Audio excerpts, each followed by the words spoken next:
संविधानाच्या 75 वर्षपूर्तीनिमित्त संसदेमध्ये विशेष चर्चासत्र होत आहे।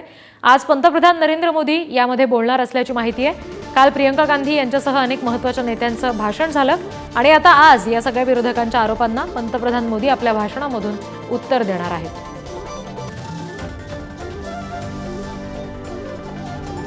आणखी तपशील घेऊया, प्रतिनिधी शिवाजी काळे आपल्याशी जोडले गेलेले आहेत त्यांच्याकडून। शिवाजी, काय नेमका आजच्या मोदींच्या भाषणातले महत्त्वाचे मुद्दे असू शकतात, विशेषतः विरोधकांना उत्तर देण्याच्या दृष्टीने? 26 नोव्हेंबर 1949 ला भारताचं संविधान तयार झालं आणि खऱ्या अर्थानं अंमलबजावणी झाली 26 जानेवारी 1950 ला। या घटनेला आता 75 वर्ष पूर्ण होतात या वर्षी।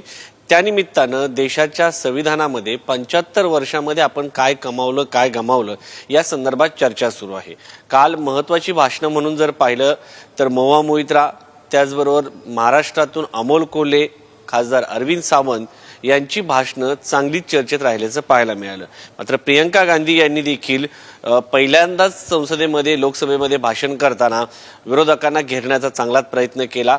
गेल्या 75 वर्षात काय केलं हे सांगण्यापेक्षा तुम्ही काय करत आहात याचं उत्तर द्या, असं प्रियंका गांधी यांनी कालच्या भाषणामध्ये म्हटलेलं आहे। आणि ज्या ज्या ठिकाणची सरकार यांच्या काळामध्ये कोसळली, कशा पद्धतीने पक्षफोडी झाली त्याचा निकाल अद्यापर्यंत आलेला नाहीये। महाराष्ट्राच्या दृष्टिकोनातून अत्यंत महत्त्वाची चर्चा अरविंद सावंत असो, अमोल कोल्हे असो यांनी ईव्हीएमच्या संदर्भात बोलताना व्यक्त केलेली आहे। त्यानंतर प्रियंका गांधी यांनी देखील म्हटलेलं आहे की निवडणुका बॅलेट पेपरवरती घ्या। त्यामुळे ईव्हीएमचा मुद्दा संसदेमध्ये दिसला आणि महाराष्ट्राच्या निवडणुकीचे पडसाद एकंदरीत संसदेच्या पटलावरती पाहायला मिळाले। मात्र 2024च्या लोकसभा निवडणुकीमध्ये ज्या पद्धतीने संविधान बदलाच्या संदर्भात नॅरेटिव्ह सेट झालं होतं त्याचा फटका भाजपला बसला आणि संविधानाच्या संदर्भामध्ये भाजपच्या काही नेत्यांनी सुरुवातीला वक्तव्य केली की आम्हाला 400 पार करणं गरजेचं आहे कारण आम्हाला संविधानात बदल करायचा आहे।